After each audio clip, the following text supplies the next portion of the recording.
कवितार ना एका। एहा दुईटी जुगर कथा।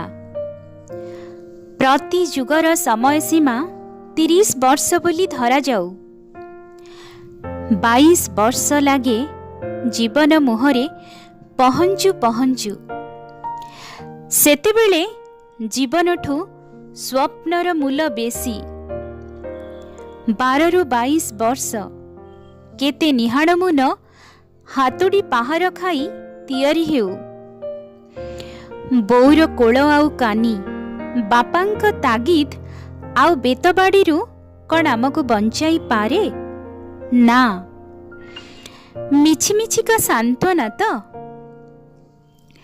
मोर कोल नाही कि कानी नाही। मु एक विस्तारित भूमि।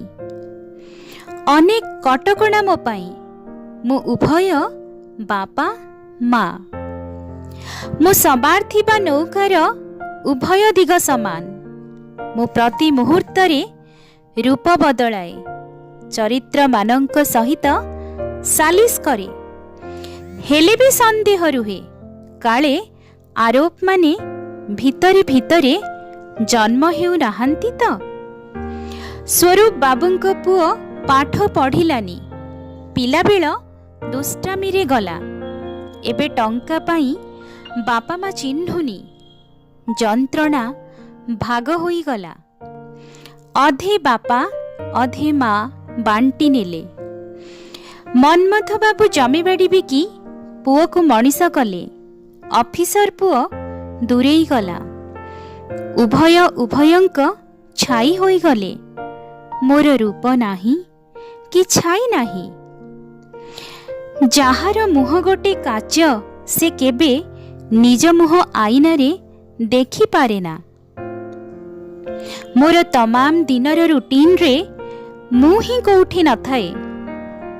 बिना प्रतिवाद रे संपादित हेउथिबा काम सहज लागिला परी मोर मातृत्व और पितृत्व सबुबेले काकुस्थ। टिकिए परिचय पाई मु डायरी लेखेनी। तेणु रखिनी। टुकुरा कागजरे मोर स्नेह श्रद्धा प्रेमर हिसाब लिखि तकिया तले रखिनी। खरा वर्षा शीतर संपर्क को नहीं काहाकू साक्षी करिनी।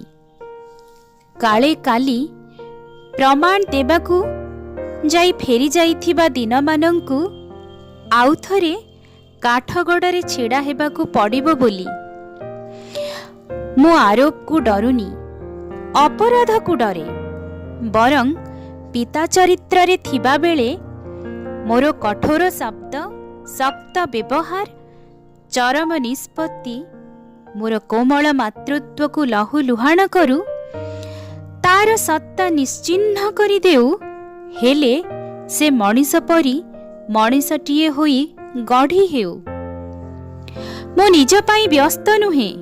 तुमे भी जम्मा व्यस्त हुओनी।